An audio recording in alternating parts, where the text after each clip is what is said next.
చివరికి మనం దాదాపుగా 5-6 కిలోమీటర్లు నడిచి హిడ్మా తల్లి పూజీ ఉంటున్న ఇంటికి మనం చేరుకోవడం జరిగింది.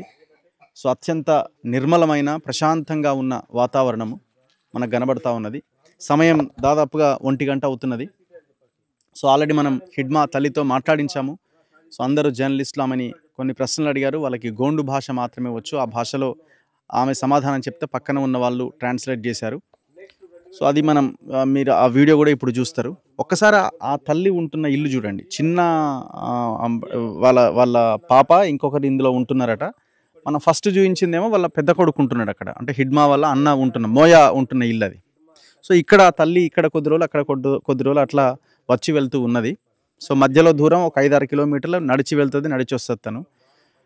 సో ఈ ఇంట్లో ఆమె ఉంటున్నది. ఒకసారి ఆ ఇల్లు చూడండి ఎలా ఉంది అన్నది. అంటే చాలామంది అనుకుంటున్నారు కదా, సో వీళ్ళు ఏం సాధించారు, ఏం చేశారు అంటే ఈ భూమి కోసం 5th షెడ్యూల్లో ఉన్న ఆదివాసీల హక్కుల కోసం పోరాటం చేస్తూ ఈ భూమి మనదే, ఈ అడవి మనదే అనే పోరాటంతో వాళ్ళు త్యాగాలు చేస్తున్నారు.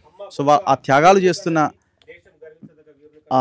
వాళ్ళ ఇల్లు ఎలా ఉన్నాయి, ఆ తల్లుల ఇల్లు ఎట్లా ఉన్నాయి అన్నది మనం ఈ వీడియోలో ఒకసారి చూడొచ్చు. కర్రలతో నిర్మించిన ఇల్లు ఇది.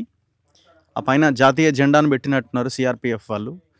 సో భారతదేశం జాతీయ జెండాని ఎవరు కూడా ఉండొద్దని అనట్లేదు. అందుకే వాళ్ళు ఆ జెండాని అలాగే తన ఇంటి మీద రెపరెపలాడించేలా దాన్ని అలాగే ఉంచడం జరిగింది. మనం ఒక్కసారి చూడొచ్చు. ఆ తల్లి నివాసం ఉంటున్న ఇల్లు ఇది.